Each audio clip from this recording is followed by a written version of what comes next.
The story I'm about to tell you is one that grips the heart with fear and sorrow. It's the kind of tale that makes parents hold their children a little tighter, a reminder of how quickly joy can turn to horror. On the night of June 28, 2018, 16-year-old Melissa Alvarez carefully applied her makeup, humming along to the electronic beats she adored. She had been counting down the hours to her best friend's birthday celebration. Tonight, she told her mother she would not be late.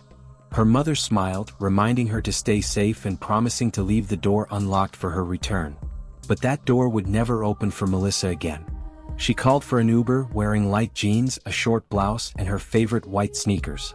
With excitement shining in her eyes, she stepped out into the cool Medellin night. Her destination was a nightclub buzzing with music and life, but Melissa never crossed its threshold. She vanished before the party even began. Her best friend, Daniel, scanned the crowded club for her. The bass pounded through the walls, people laughed and danced, but Melissa was nowhere to be found. He sent her messages, each left unanswered. The minutes stretched into hours. At first, Daniel thought she might have gone to meet another group of friends. But when midnight passed and still no word came, a cold unease crept in. The next morning, Melissa's mother, Mariana, pushed open her daughter's bedroom door. The bed was untouched. The makeup scattered across the table was exactly as Melissa had left it. Panic rose in her chest. She called her daughter's phone, no signal. Maybe the battery had died, she told herself. Maybe she had stayed with a friend. But deep down, Mariana knew something was wrong. She phoned Daniel, who confirmed her worst fear. Melissa had never arrived at the party. Desperation clawed at Mariana's voice as she reached out to every friend, every acquaintance, anyone who might have seen her daughter. But no one knew where she was. Some recalled glimpsing her near the club's entrance, but said she never went inside. After that, Melissa had simply vanished into the shadows. Her ex-husband, William, tried to soothe her fears, suggesting Melissa might be sleeping at a friend's house. But as the hours dragged on, the silence became unbearable. By noon, there was still no sign of the girl. They rushed to the police station to file a missing person report. But it was the weekend, and authorities told them to wait until Monday. The words felt like a cruel joke. The family refused to sit idle. Posters with Melissa's picture, her smiling face framed by long black hair, soon appeared across the Manrique district. They described her tattoos: a rose etched on her forearm, a moon on her back, and wings across her shoulders. These details, once part of her vibrant identity, now served as desperate markers of recognition. Her family roamed the streets, calling her name, scanning every park, every street corner, every nightclub she had ever visited. Mariana barely slept. Each time she closed her eyes, she imagined her daughter's laughter, only to wake to the cruel reminder of her absence. On Monday, the report was finally filed. Police classified the case as urgent. Melissa was a minor. They checked hospitals, morgues, and shelters, but no trace of her surfaced. Hope flickered weakly, battling against the dread that grew stronger with each passing day. And then, a week later, a chilling testimony surfaced. A witness came forward, describing what he had seen the night Melissa disappeared. Near a dimly lit football field, he noticed a girl who looked like her, dirty, disoriented, her clothes stained with mud. She stood silently, her eyes hollow, as if the life had been drained from her. Beside her was a young man in oversized clothes and a cap pulled low. He clung to her like a shadow. The description was vague, but Mariana's heart seized. She thought of one person, Michael Rivera, Melissa's ex-boyfriend. Their relationship had ended bitterly 3 months earlier, and since then he had hovered over her daughter's life like a storm that refused to pass. Mariana's younger daughter reached out to Michael. He claimed he knew nothing. He hadn't seen Melissa in weeks, he insisted. But his words faltered, his voice cracked. "If anything happened to her," he muttered, "I would die too." To Melissa's family, his sorrow rang hollow.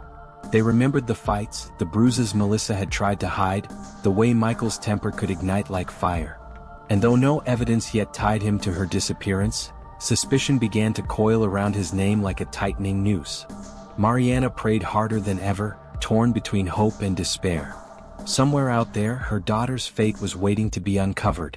And when the truth came, it would be more horrifying than anything she dared imagine.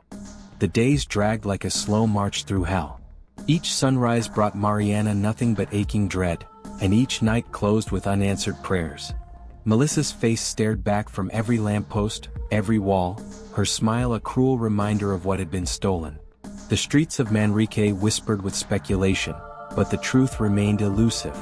The police had begun following up on the witness's account of Melissa near the football field. The description of the boy she was with was vague, too vague. Baggy clothes, a cap, sneakers. It could describe half the young men in Medellin. But Mariana's thoughts circled one name: Michael Rivera, the ex-boyfriend who refused to let go. The breakup had been ugly. Michael had once been welcomed into their home, treated like family. But as months turned to years, arguments between the two young lovers became explosive. Jealousy consumed him. He resented Melissa's independence, her friends, even the way she dressed. His love had twisted into obsession, and his obsession had become violent. Mariana's youngest daughter reached out to him, pressing for answers. Michael denied everything. He hadn't seen Melissa, he insisted.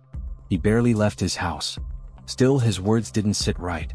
His tone was nervous, erratic, laced with an almost desperate grief. "If she's gone, I'll die too," he whispered as if rehearsing his innocence. Yet whispers around the neighborhood told a different story. Several people claimed they had seen Michael near the nightclub on the night Melissa vanished. They described him as drunk, stumbling, and restless. Some swore they saw Melissa with him before she disappeared. Suddenly, the puzzle began to take shape, and all the pieces pointed in one direction. The police obtained a warrant to search Michael's home. They tore through the small rooms, examined every corner, lifted every mattress and opened every drawer. But there was nothing, no trace of Melissa, no blood, no clothing, no belongings that tied him to the crime. Without evidence, suspicion was not enough. He was released. The family's anguish only deepened. Mariana's faith was hanging by a thread. Her nights were sleepless, her mind haunted by endless questions. Had Melissa been taken by force? Was she hurt? Or worse, was she already gone? She clung to hope, but dread ate at her heart. And then came July 5, 2018. A week after Melissa's disappearance, the call arrived. The voice on the other end was low, shaky, yet merciless. "Stop searching," the man said. "She's gone. Buried on a hill called El Calvario." Mariana's blood turned to ice. She barely managed to ask who he was before the line went dead. Trembling, she rushed to the police station, her husband Ruben at her side. Officers quickly organized a search, and volunteers from the neighborhood joined in. Together, they climbed the narrow, crumbling stairways that led to the overgrown hill. The place reeked of abandonment and secrets, an open wound in the city itself. The group split up to cover more ground. Ruben pushed through thick bushes behind a squatter house, where the earth looked disturbed.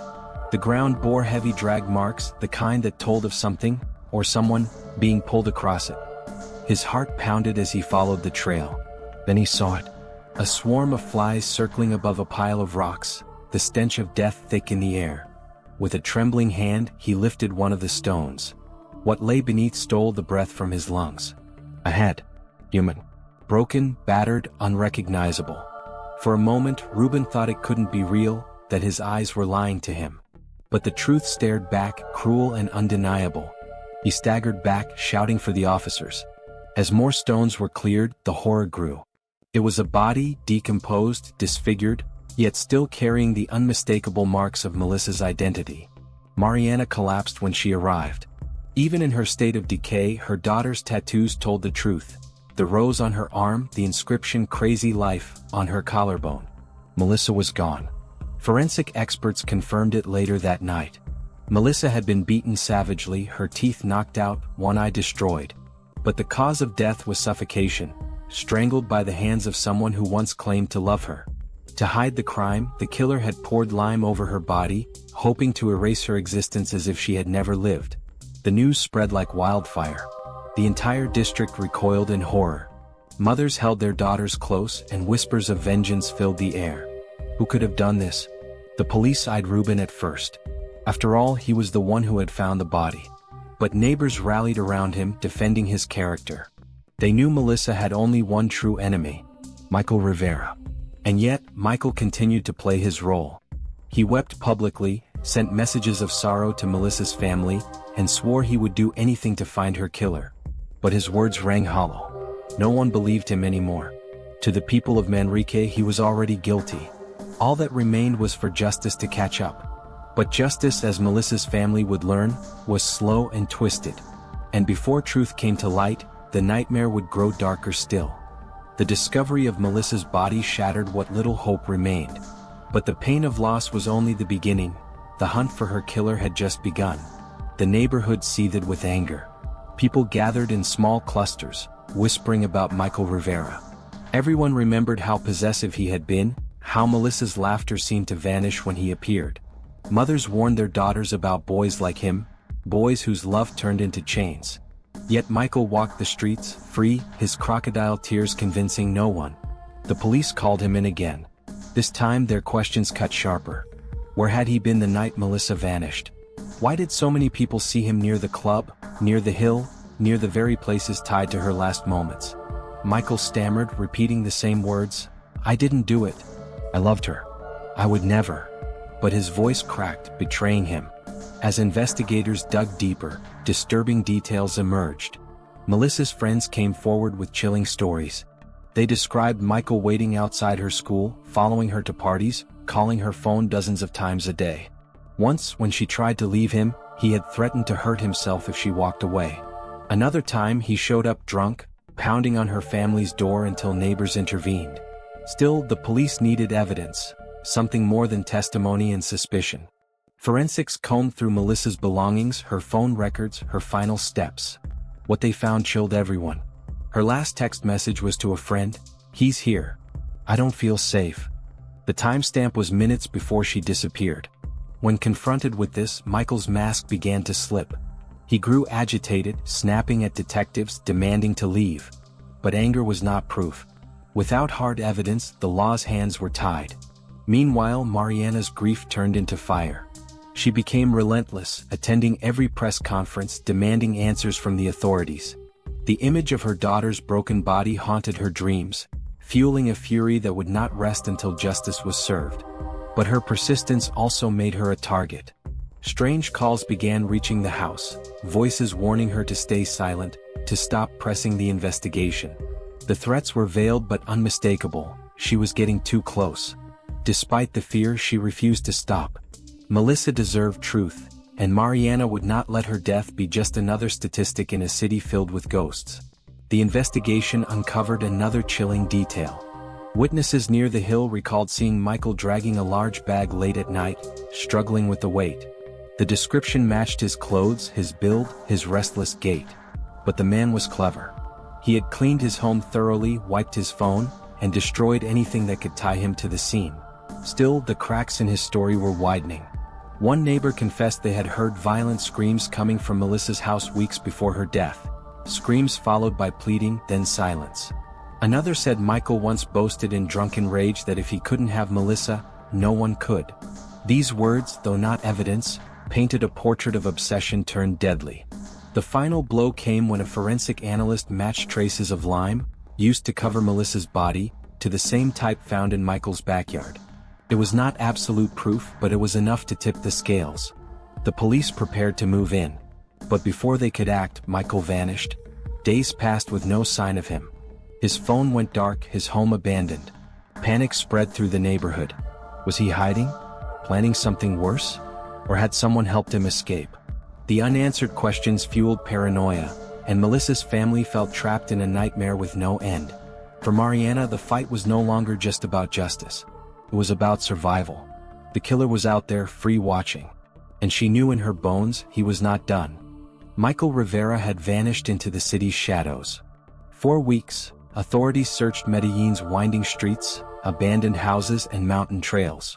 His face appeared on news broadcasts and police bulletins, but he always seemed one step ahead. Rumors spread quickly. Some claimed he had fled to another town, others whispered that he was hiding with distant relatives. But one thing was certain. His freedom was another wound for Melissa's family. Mariana lived in constant fear. Every time the phone rang, every time she heard footsteps outside, her heart raced. She imagined Michael lurking in the dark, watching, waiting. Her grief had turned her into a shell of herself, but her determination burned fiercer than ever. She rallied neighbors, organized marches, and screamed Melissa's name until the city could no longer ignore her daughter's murder.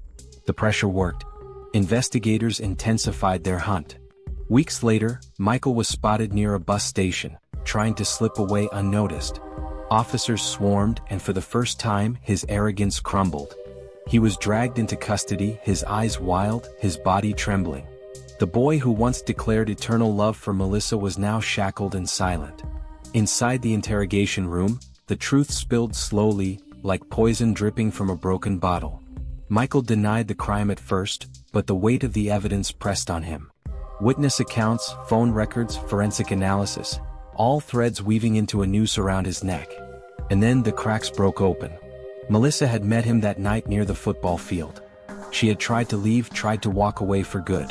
But his rage consumed him. They argued, voices sharp, echoing in the darkness. When she resisted, when she turned her back, he snapped. His hands became weapons, squeezing the life from her as she struggled. Her final moments were filled with terror, betrayal, and the cruelty of a love that had turned into a death sentence. Afterward he panicked. Drunk, enraged, and desperate, he dragged her body up the hill, covering her with lime and rocks, as if erasing her existence would erase his guilt. But in his haste, he left behind traces, patterns, whispers of truth that would always point back to him. The confession broke Mariana's heart all over again. She had known it deep down, but hearing it from his lips made the pain unbearable. The boy she once welcomed into her home had become her daughter's executioner. The trial was brutal. The courtroom filled with Melissa's friends, neighbors, and strangers who came seeking justice. Every detail of her suffering was laid bare, every photograph and testimony reopening wounds that would never truly heal. Michael sat expressionless, his eyes vacant, as if the reality of his crime hadn't pierced his mind. When the verdict was read, silence fell. Guilty. Life in prison. For a moment, Mariana felt a flicker of relief. The man who stole her daughter's life would never hurt another soul. But justice, she realized, could never fill the void Melissa left behind. At night, she still dreamed of her daughter's laughter, of the plans she had for the future.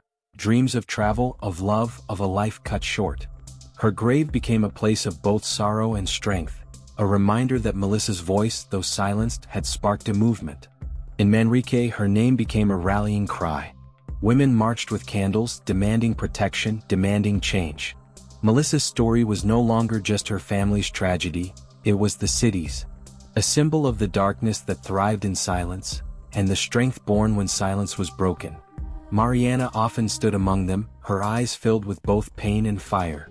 She knew her daughter's story would echo long after Michael Rivera's name was forgotten.